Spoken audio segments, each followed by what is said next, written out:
Launch سے لے کر بحریہ میں شمولیت تک کا سفر ابھی لمبا ہے۔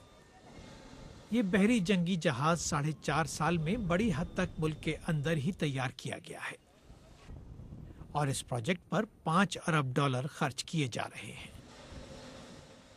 گہرے سمندر میں بھارتی جنگی جہازوں کو فضائی حملوں سے محفوظ رکھنے کے لیے 260 میٹر لمبے اور 60 میٹر چوڑے اس ایئر کرافٹ کیریئر پر روسی ساخت کے MiG-29 طیارے موجود رہیں گے۔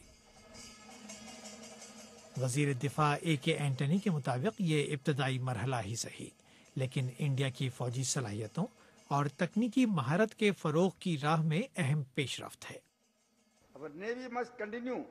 ہماری بحریہ کو ہر وقت کسی بھی صورتحال سے نمٹنے کے لیے تیار رہنے کی ضرورت ہے تاکہ ہمارے خلاف کسی بھی کارروائی کو ناکام بنایا جا سکے۔ پوری قوم کے لیے یہ ایک تاریخ ساز دن ہے کیونکہ ہم نے اس پیمانے کے طیارہ بردار بحری جنگی جہاز بنانے کی صلاحیت حاصل کر لی ہے۔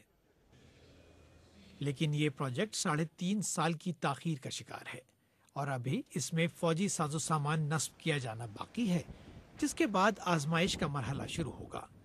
اسے 2018 کے اواخر تک ہی بحریہ کے سپرد کیے جانے کا امکان ہے۔ سنیچر کو انڈیا نے ملک کے اندر ہی تیار کی جانے والی ایک اور آبدوز کا نیوکلیر ری ایکٹر شروع کیا تھا، جس کے بعد INS چکرا کی آزمائش کا مرحلہ بھی شروع ہو جائے گا۔ دفاعی تجزیہ نگاروں کے مطابق انڈیا چین کی فوجی طاقت کا مقابلہ کرنا چاہتا ہے، لیکن عام تاثر یہ ہے کہ اس اہم پیش رفت کے باوجود چین اور انڈیا کے فوجی توازن میں کوئی تبدیلی نہیں آئے گی۔ سہیل حلیم، BBC نیوز، دلی۔